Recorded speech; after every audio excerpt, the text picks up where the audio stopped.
Besoin d'amour, chapitre 1. Qu'est-ce que tu veux faire quand tu seras plus grand? Le 7 décembre 1974, mes yeux se sont ouverts sur ce monde. Me voilà né. N'est-ce pas magnifique la naissance? Un petit être découlant de l'amour de deux personnes. Oui, c'est ce que je suis. Fils d'une maman catholique et d'un papa protestant. Bon, il faut dire ce qui est. Comme la majorité des gens, aujourd'hui, je ne me souviens plus de mes premières années. La première chose dont je me souviens a été mon déménagement. J'avais 7 ans à l'époque. Partir d'un endroit que l'on aime et où l'on avait tous ses amis n'est pas chose facile, surtout lorsqu'on est un peu, je dirais, hors norme. Eh bien oui, j'étais maigre par rapport à la norme de ce monde. Avez-vous déjà remarqué à quel point les enfants peuvent être terribles entre eux à cet âge-là? Non? Eh bien moi oui.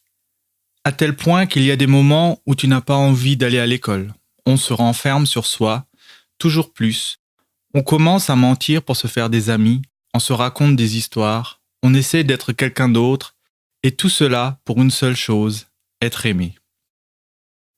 À cette période donc, je me suis engagé en tant qu'enfant de cœur. C'était une période où je parlais beaucoup à Dieu. Lui au moins, il ne me jugeait pas.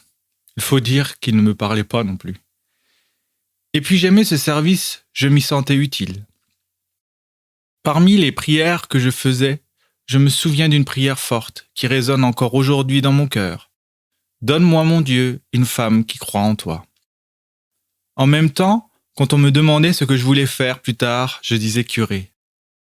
Jusqu'au jour où le chef des enfants de chœur, trop vieux pour continuer, décida de me choisir comme son successeur. Excellent, j'étais si content. Sauf qu'aucun de mes petits collègues ne fut d'accord. Cela a été ma rupture avec ce Dieu si lointain. Je me suis dit, il ne doit pas exister. Sinon ça se saurait. En particulier dans l'Église elle-même, les gens ne seraient pas si méchants. Tous ces gens qui prêchent que Dieu existe, qui vont à l'église tous les dimanches et qui, quand on les regarde, ne donnent vraiment pas envie de le connaître.